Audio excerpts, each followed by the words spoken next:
دايما بلاقي نفسي في الإذاعة أكتر من التلفزيون.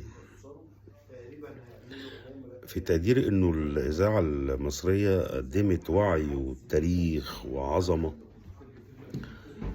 ملهوش نظير يعني.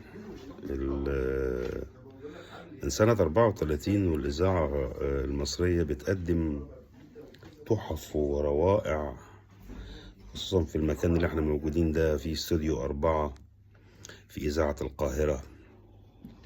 لما كانت هنا السيدة أم كلثوم ورامي والموسيقار عبد الوهاب وصبر النجريدي والسنباطي وبيرم رحمة الله عليه، الأستاذ بيرم. كانوا دايما بيجوا في المكان الجميل ده ويسجلوا، وكأننا استعنا ذكريات 100 سنة من تاريخ إذاعتنا الجميلة.